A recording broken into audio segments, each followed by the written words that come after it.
The voice on the radio was wrong. Not distorted. Not cutting out. Wrong in some deeper way. Like a recording of a person. Flat where it should rise. Steady where it should crack. The air traffic controller in Acapulco has handled panic pilots before. Rookie mistakes. Engine trouble. Disorientation over water. He knows how fear sounds. This is not fear. This is something else wearing a voice like a coat. The aircraft is a Cessna 150, a trainer, the kind of plane student pilots use to learn in circles over flat ground. It should not be here. It cannot be here. Mexico City is 400 kilometers to the north, about 250 miles, across a mountain range that this pilot has never flown. And there's a gap in a timeline that no one has ever been able to fill. The plane appeared on radar like it stepped through a door. And now the man inside it is speaking. Except it did not seem like the man inside it speaking at all. This is Still Unexplained. Brief explorations of unsolved mysteries. My name is Mark. June 21st, 1976, a Monday morning, already warm over the Valley of Mexico. Rafael Pacheco Pérez was 20 years old. He was student number 82 at his flight school, a young man from Colonia Roma, a working-class neighborhood in Mexico City. His father kept books for a textile company. His mother took in sewing. A Cessna 150 was about as far from glamour as aviation gets. But Pacheco Pérez loved flying. He had put in the hours. He had earned the moment. This was his first solo flight. The mission was simple. A navigation loop over the former lakebed of Lake Texcoco, a vast white salt flat northeast of the city. Flat and pale and easy to orient by. 25 minutes up and back. He was cleared for takeoff at 8:15 in the morning. 2 minutes later, climbing through 900 feet, his secondary surveillance radar return vanished. The altitude data from his transponder simply stopped transmitting. No distress call, no voice on the radio, nothing. What happened next, no one can agree on, because Rafael Pacheco Pérez himself does not remember it.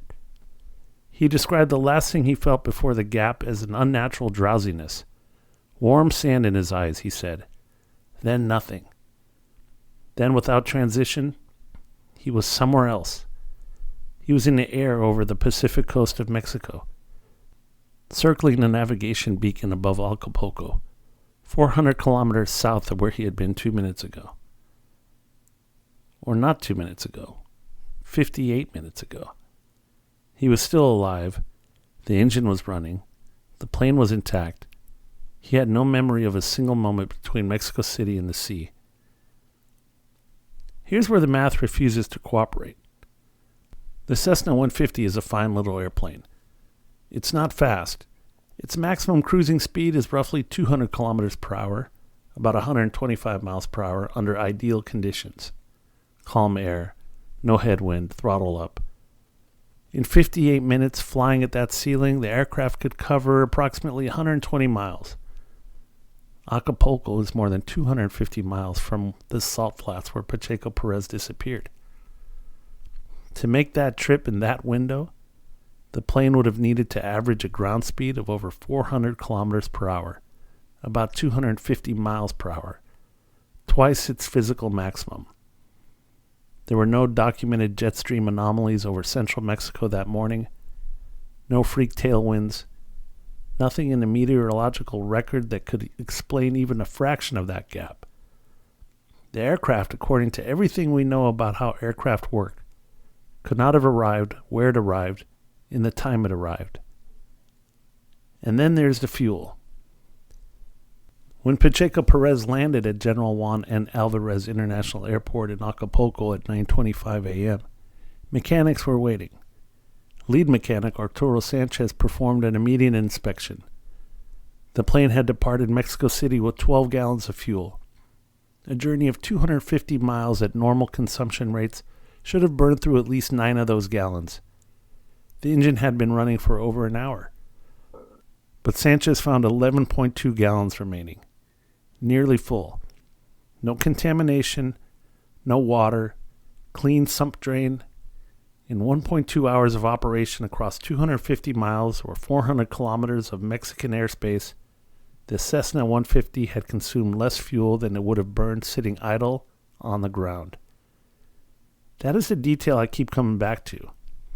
Not the speed, not the missing time, but that fuel reading. Because a ghost story might explain a missing hour, a hallucination might explain a confused pilot, but fuel is fuel. You cannot hallucinate a dipstick. Now here's the part that changes the shape of everything. As the aircraft approached Acapulco, air traffic controller Carlos de Crecci established radio contact. He was a composed professional. He was also, as it happened, trilingual: Spanish, German, and English. The voice he heard did not belong to a frightened 20-year-old. It was flat, monotone, a register that de Crecci later described as metallic, as though the sound itself had been processed. And the voice, calm and unhurried, told him something that had stopped him cold. He is speaking because he is ordered to do so. This is his voice, but he is not speaking on his own free will. We are using him as if he were a microphone. De Crecci, working quickly, switched languages. He asked questions in German. The voice answered in German. He switched to English. The voice followed. Later, when asked how that was possible for a monolingual Spanish-speaking student pilot, the entity's response was clinical. Human languages, it said, were child's play for their race to learn. The transmission continued for nearly an hour. In the 1990s, researchers at Mexico's National Polytechnic Institute analyzed partial recordings of the event. Their finding? The voice exhibited a pitch drop of approximately 80 hertz from Pacheco Pérez's known register, along with compression artifacts consistent with external modulation. The voice the analysis suggested was being shaped by something outside the speaker. Pacheco Pérez during all of this was medically examined on landing. No drugs, no alcohol, no neurological events. A healthy 20-year-old who had no memory of an hour of his life and no explanation of how he got where he was. He never flew again. Theories. So this is where it splits. The most extraordinary interpretation, and the one the transmission itself offers, is that this was a genuine encounter with a non-human intelligence using a human body as a transmission device. The entities describe themselves as physically identical to humans, inhabitants of this universe rather than another dimension. They were not friendly in the warm sense. They were stern, clinical. They described humanity as primitive. They warned that we are the only species in the known universe that kills its own kind at scale, and that our violence, left unchecked, would produce what they called an irreversible global catastrophe. This was 1976. The Cold War was not an abstraction. It was a daily fact. And there was something about the tone of that warning that does not feel like science fiction. It feels like a performance review from someone who has been watching for a long time and is not impressed. What makes this interpretation compelling is the precision of the supporting evidence, the fuel anomaly, the speed impossibility, the multilingual fluency, the acoustic analysis. Each data point taken alone might be dismissed, but taken together they form something harder to wave away. What does not fit in this mechanism, if an intelligence capable of teleporting a small aircraft across a mountain range wanted to deliver a message to humanity, why a student pilot on a training flight? Why this particular morning? This particular 20-year-old from a textile worker's family? The choice of messenger, if that's what it was, remains unexplained even within the framework of the theory. The theory that most investigators quietly come back to is something more terrestrial, though not necessarily less strange. Several researchers have pointed to 1976 as a period of active, covert aviation testing in Mexican airspace, connected to programs with ties to American and Soviet intelligence operations. The suggestion is that Pacheco Pérez aircraft was deliberately intercepted by an experimental craft. The pilot was briefly incapacitated, and the Cessna was transported, possibly on or inside a larger vehicle, to Acapulco, where it was released. The voice on this theory was a communications test or a deliberate piece of theater. This explains the speed and possibly the fuel. If the Cessna engine was throttled back or shut off during transport, it fits a Cold War pattern of testing public and official reactions to unusual events, and it aligns with what happened afterward. Pacheco Pérez's medical clearance was withheld. His career was effectively ended. Quietly, without drama, the way governments prefer to handle things they do not want discussed. What it does not explain is the acoustic analysis. A government communications test does not typically produce a voice that drops 80 hertz from the known register of a young man who, by all accounts, was not a trained actor and had no reason to perform. Now, if you want the purely skeptical option, here's the strongest version of it. Pacheco Pérez experienced a medical event, possibly a seizure or a severe hypoxic episode at altitude, during which he lost consciousness and entered an autopilot-like state. Disoriented, he flew a course that, through luck or the vagaries of unconscious stick management, happened to bring him near Acapulco. The time discrepancy on this reading is a function of faulty radar logs and incomplete record-keeping, neither of which is unheard of in 1976 Mexican aviation infrastructure. The voice was disassociation, a well-documented phenomenon in acute psychological stress, and the apparent fluency in German and English was either De Curci's later embellishment or a misunderstanding. It is a coherent story. For it to be true, a lot of things have to cooperate at once.